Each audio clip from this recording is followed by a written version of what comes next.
All right. First thing I want to talk about is function or not a function. Okay, the rule for function is that for every x, there can only be one possible y. Okay, now if they give you points like this, you can go, okay, 3, 2. Every time they use 3, the answer should be 2.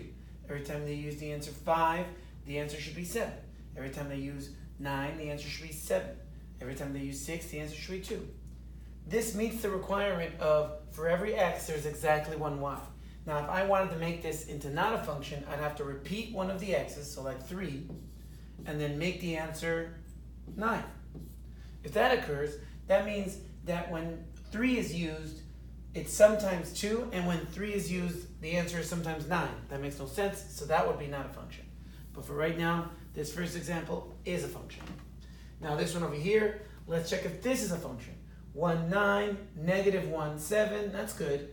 3, 5, that's okay. 3, 3, that is not okay. This right here with this right here makes it not a function. So this is not a function. Because for every x, there's not exactly one y. For this one, for every x, there's 2 y's. So not a function. Here we go again. So 5, 2, 6, 8, 3, 8. This is a function. If I want, if this, what would this look like when it's not a function? Is this, the 6 or the 5 or the 3 would split into both numbers like this. So there's 5, 2 now, there's 6, 2, there's 6, 8, there's 3, 8. Okay, 6 has 2 y's as an answer. So for every x, this one has 2 y's, which is not a function. Okay, so this one is a function until I added that green line. All right, now what does it look like on a graph? On a graph, it's pretty simple because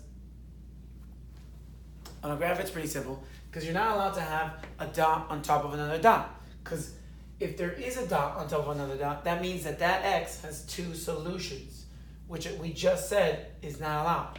So you're looking here and you're checking, is there a dot on top of another dot? No. So this is a function. Okay, this is a function. If there was a dot right on top of this one like this, that would not be a function. Or if it was all the way up here, it would still not be a function because that dot is on top of that dot. That would mean that 1 has the result of negative 1 and 1 has the result of 3, which is not allowed. So right now, this is a function. This one is not a function. Okay? You can tell immediately that anywhere here, you see how it hits it twice, or here, it also is right on top of each other, or right here, it's also on top of each other. So this doesn't pass the vertical line test. There's a dot on top of another dot. At 0, it has 2 solutions. At negative 1, it has 2 solutions. At 1 3/4, it has 2 solutions. It's not allowed to have 2 solutions. Okay? So this is not a function. Not a function. This one, I'm looking. There's nowhere where I can draw a straight line and hit the red line twice. So now if I go diagonal, yes, but it's a vertical line test. You have to draw a line straight up and down. Is there any way you can draw a line straight up and down that hits the line twice? Which again, it does not, so this is a function. Okay? Now, here we're going to be describing a graph. Answering all the questions about the graph. This is the graph we'll be talking about. Linear or nonlinear. Now this is not a straight line. It turns and goes back down. So this is nonlinear. Does it have an x-intercept? Yes, it has an x-intercept. It has one here and here. When does the red line intersect with x? So it has 2. It has negative 1, 0, and 1, 0. Those are the x-intercepts. What's the y-intercept? The y-intercept is when the red line intercepts with the y line. Very simple. So then that's going to be 0, 1 is the y-intercept. Symmetry. Is there a way of cutting this in half and folding it so that it's on top of itself? It does. It has one right here. The y line. The y-axis. If I fold it at the y-axis, this is symmetric. So this is a yes. Positive. When is it positive? Remember, it's positive when the red line is above the x. Okay, so with this line right here, when is it above the x? From -1 to 1. Okay? So, from -1 to 1. When is it negative? It's negative from -infinity all the way to 1. Then from to -1, sorry. And then from 1 to infinity. Okay? So it's negative all the way down here, all the way to here, and then it's positive for a little bit, and then from here beyond, it's also going to be negative. What about increasing? When is it increasing? So it's increasing from -infinity all the way to when x is 0. Okay, so these are x's that I'm talking about. It's increasing from -infinity to all the way to 0 on the x. When is it decreasing? It's decreasing from 0 all the way to infinity. Extrema, does it have any extremes? Is there anywhere where it peaks, or is there a u like this, or is there a u like that? Any of those, the top or the bottom of those peaks or hills are going to be called extremas. Now here it does have one right here when x is 0. So at 0. Okay? Remember, all of these in the question, in questions like this, they say in relation to the x. Okay, they're asking in relation to the x. So all the numbers you put are in relation to x. The only one that you're talking about, the y, is probably the y-intercept. Everything else is in relation to the x. Okay, what about the end behavior? So you got to tell them on the left and the right end behavior. So the left behavior, so when x is decreasing, the y is also decreasing. So left, I'm not going to write the whole thing. When left, so on the left, when x is decreasing, y is also decreasing. Okay? On the right, when x is increasing, y is also decreasing.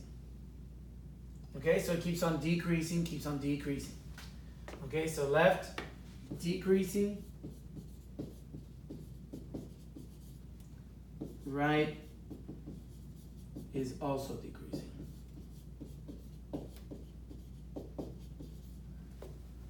Okay? All right, next one. Now we're going to talk about absolute value. Let's talk about absolute value a little bit. There we go. Okay, so 3x plus 2. For this first one, if I tell you what x is, all you're doing is plugging it in and telling me the result. Me checking, this is checking if you know how to do absolute value. So we're going to put -2 in the equation. So now it reads the absolute value of 3 times -2 plus 2, close the absolute value. So now I'm going to multiply these, and I'm going to get -6 plus 2 absolute value. Then this is going to make -4 absolute value. So the answer for this is 4, because the absolute value of -4, meaning the distance from 0, is 4. All right, here we go. Now this one, here I did not give you the x. I want you to give me the x. And in this one, x has 2 answers. Okay? X has 2 answers. So the first answer is when this equals positive. So let's put it in here. So 2x plus 7 equals 11. All right? And now we're going to solve this equation. -7 on both sides. That leaves us with 2x equals 4. Then divide by 2 on both sides. X equals 2. So x equals 2 is one of the possible results. Okay? Because right now, if this absolute value equals 11, when you remove the absolute value sign, it still equals 11. Now, 2x plus 7 equals -11. Why am I putting that? Because if this absolute value equals -11, when I do the absolute value for it, the end result will be 11. So subtract 7 on both sides. 2x equals -18. Then divide by 2 on both sides, and now x equals -9. So these are the two answers. You could check it by putting it in. If you put these numbers in there, your answer will be 11, both. Here, for this one, when is this absolute value going to equal -5? It never will be. Because if I get 5 in here, when I ask what's the distance 5 from 0, the answer is going to be +5. And if I get -5 inside of here, I'm going to ask again, what's the distance -5 is from 0? And you're going to get +5 again. So this has no solution. Oh, no solution.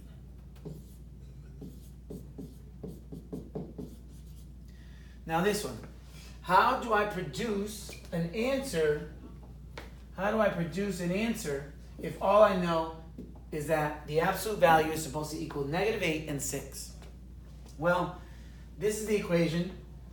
Absolute value of x minus the middle number equals the distance from the middle number.